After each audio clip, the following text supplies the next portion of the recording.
ಒಂದು ಜ್ವರ ಸುಮಾರು 1.5 ತಿಂಗಳಿಂದ ಪ್ರಾರಂಭ ಆಗಿದೆ.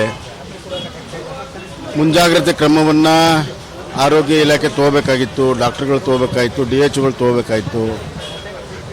ಆದರೆ ಅದು ಯಾವುದೂ ಮುಂಜಾಗ್ರತೆ ಕ್ರಮ ತೆಗೆದುಕೊಂಡಿಲ್ಲ. ಆಮೇಲೆ ಈ ಹೊಸದಾಗಿ ಮಳೆ ಬಂದಾಗ ಹೊಸ ಮಳೆ ನೀರಿನಿಂದ ಬರುವಂಥದ್ದಿದು. ಅದಕ್ಕೆ ಒಂದು ಜಾಗೃತಿ ಮೂಡಿಸುವಂಥದ್ದು, ಔಷಧಿ ಸಿಂಪಡಿಸುವಂಥ ಒಂದು ವ್ಯಾಪಕ ಅಭಿಯಾನ ಮಾಡಬೇಕಾಯಿತು, ಅದು ಕೂಡ ಮಾಡಿಲ್ಲ.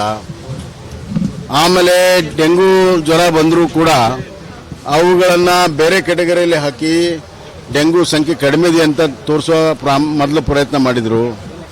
ಟೆಸ್ಟ್ ಕೂಡ ಭಾಳ ಕಡಿಮೆ ಮಾಡಿದ್ದಾರೆ. ಈಗಲೂ ಕೂಡ ಟೆಸ್ಟ್ ಕಡಿಮೆ ಆಗ್ತಾ ಇದೆ.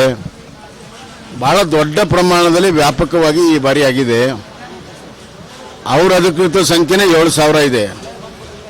ಸತ್ಯ ಹೇಳಬೇಕಾದ್ರೆ ಅದರ 2 ಪಟ್ಟು ಡೆಂಗು ಇಂದ ಬಳಲ್ತಿರುವಂಥ ಪೇಷಂಟ್ಸ್ ಜಾಸ್ತಿ ಇದ್ದಾರೆ.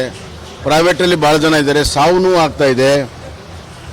ಕೇವಲ ಆರೋಗ್ಯ ಇಲಾಖೆ ಮಂತ್ರಿಗಳು ಬರೀ ಒಂದು ಸಭೆಯನ್ನು ಮಾಡಿ ಎಲ್ಲವೂ ಸರಿಯಾಗುತ್ತೆ ಅನ್ನುವಂಥ ಭಾವನೆಯಲ್ಲಿದ್ದಾರೆ.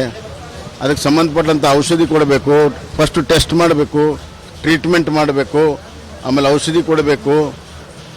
ಜಿಲ್ಲಾ ಆಸ್ಪತ್ರೆಗಳಲ್ಲಿ ಯಾವುದೇ ರೀತಿಯ ಈ ವ್ಯವಸ್ಥೆ ಇಲ್ಲ. ತಾಲೂಕು ಆಸ್ಪತ್ರೆಗಳಂತೂ ಕೇಳೋರಿಲ್ಲ. ಒಟ್ಟಾರೆ ಡೆಂಗು ಫೀವರನ್ನು ಎದುರಿಸಲು ಈ ಸರ್ಕಾರ ವಿಫಲವಾಗಿದೆ. ಸಾರ್ವಜನಿಕರು, ಬಡವರು ಇದರಿಂದ ಬಹಳಷ್ಟು ಸಾವು ನೋವುಗಳಾಗಿದೆ.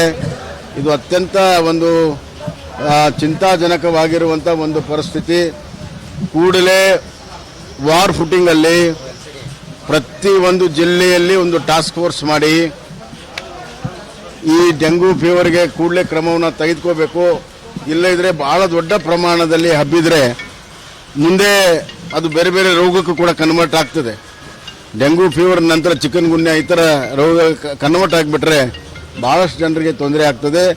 6 ತಿಂಗಳು, 8 ತಿಂಗಳು, 1 ವರ್ಷ ಅದು ಅನುಭವಿಸ್ಬೇಕಾಗ್ತದೆ. ಆದ್ದರಿಂದ ನಾನು ಆರೋಗ್ಯ ಇಲಾಖೆ ಸಚಿವರಿಗೆ ಅತ್ಯಂತ ಒತ್ತಾಯ ಮಾಡ್ತೀನಿ.